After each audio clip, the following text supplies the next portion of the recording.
तृतीय वर्ष के विद्यार्थियों का आज की कक्षा में स्वागत है। आज मैं आपको रूसो की हॉब्स से तुलना के बारे में बताऊंगी। इन दोनों की तुलना को एक वाक्य में कहा जाता है कि रूसो का प्रभु सत्ताधारी हॉब्स का लेवियाथन है जिसका शीश काट दिया गया है। इसके विस्तार से हम दोनों का तुलना भी करेंगे और इस वाक्य का स्पष्टीकरण भी देखेंगे। समझौतावादी विचारकों में हॉब्स, लॉक और रूसो का नाम उल्लेखनीय है।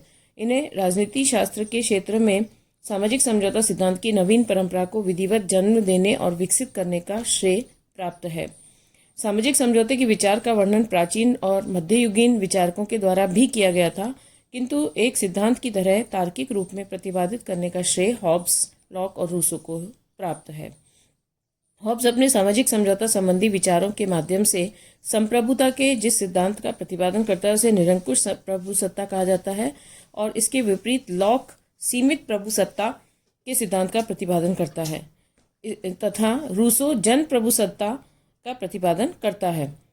हॉब्स की निरंकुश प्रभुसत्ता और रूसो की जन प्रभुसत्ता की विशेषताएं लगभग समान हैं, और ऐसी स्थिति में हॉब्स की भांति रूसो के राजदर्शन में भी निरंकुशतावाद के तत्व दृष्टिकोण होने लगते हैं।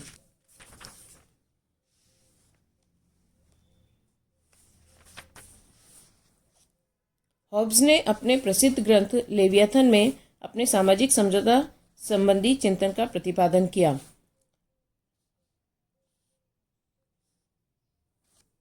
हॉब्स ने इसका प्रयोग प्राकृतिक दशा की अराजकता और मत्स्य न्याय का अंत करने की दृष्टि से मनुष्यों द्वारा किए गए समझौतों में उत्पन्न होने वाली संपूर्ण प्रभुसत्ता संपन्न राज्य शक्ति के लिए किया।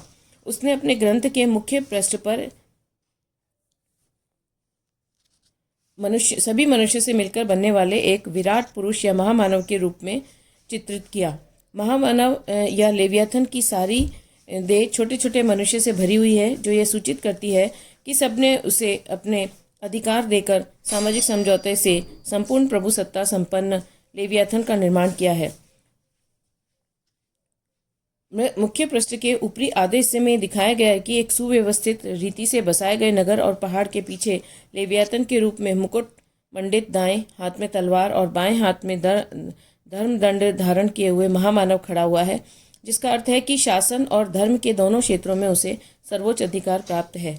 कटी पर्यंत दृष्टिगोचर होने वाली उसकी सारी देह उसकी ओर कृपा के लिए निहार रहे छोटे छोटे मनुष्य के चित्रों से ढकी हुई है। यह इस बात का प्रतीक है कि सब मनुष्यों ने समझौते के द्वारा अपनी शक्ति उसे समर्पित कर दी है तथा वे भक्ति भाव से नतमस्तक होकर उसकी सब आज्ञाओं का पालन करने के लिए प्रस्तुत हैं। लेवियाथन के मस्तक पर ये प्रभावशाली शब्द अंकित हैं।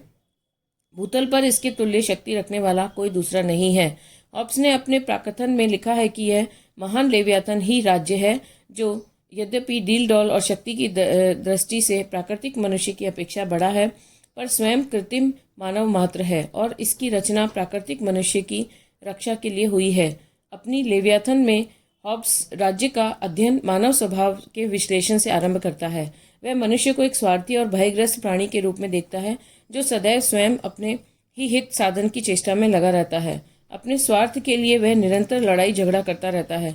मनुष्य में 3 कारणों से निरंतर संघर्ष चलता रहता है: प्रतिद्वंदिता, भय और कीर्ति की लालसा।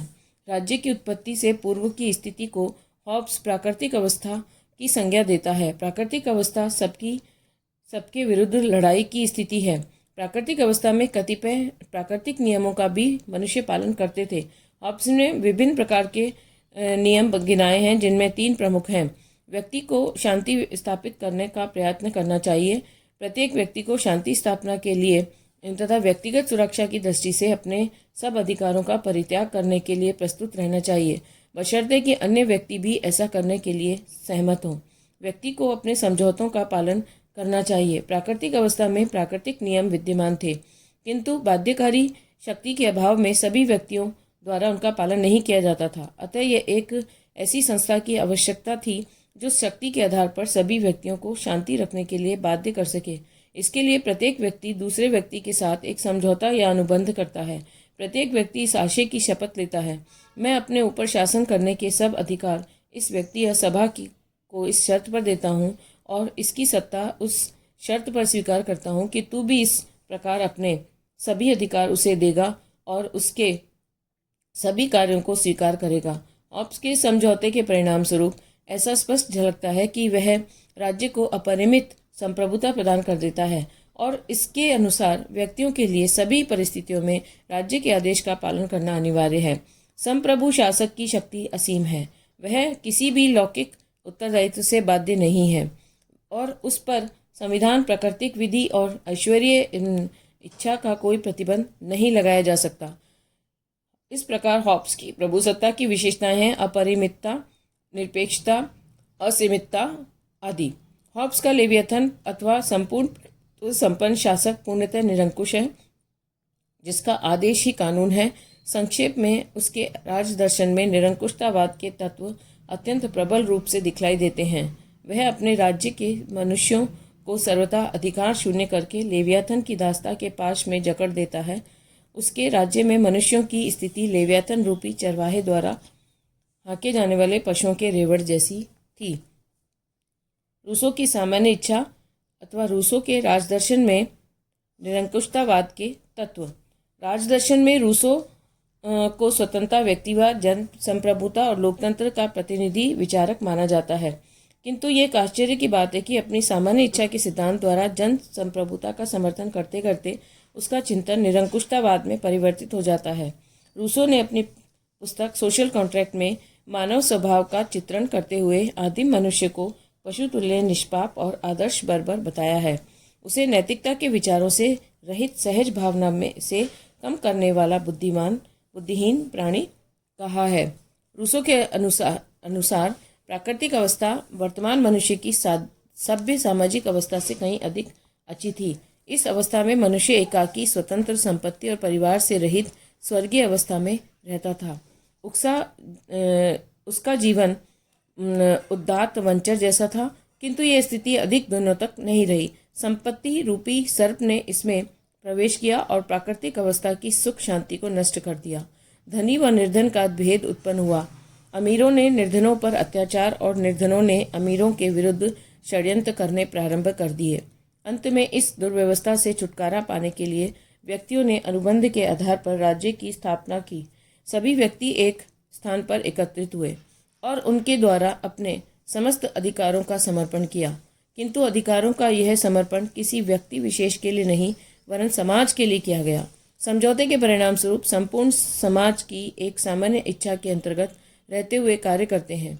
रूसो के शब्दों में प्रत्येक अपने व्यक्तित्व और अपने पूर्ण शक्ति को सामान्य प्रयोग के लिए सामान्य इच्छा के सर्वोच्च निर्देशन के अधीन समर्पित कर देता है तथा एक समूह के रूप में हम में से प्रत्येक व्यक्ति समूह के अविभाज्य अंग के रूप में अपने व्यक्तित्व तथा अपनी पूर्ण शक्ति को प्राप्त कर लेता है।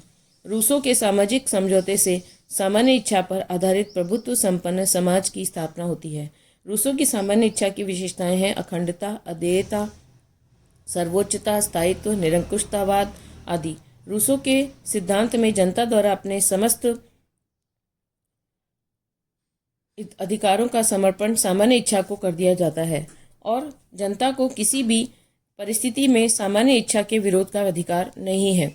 इसलिए जोन्स ने कहा है कि रूसो के सामान्य इच्छा विषयक सिद्धांत में कुछ ऐसे अस्थिर तत्व हैं जो उसे जनतंत्र के समर्थन की ओर से हटाकर निरंकुश शासन के समर्थन की ओर ले जाते हैं। डाइट के अनुसार रूसो सामान्य इच्छा की आड़ में बहुमत की निरंकुशता का प्रतिपादन और समर्थन करता है। धन्यवाद।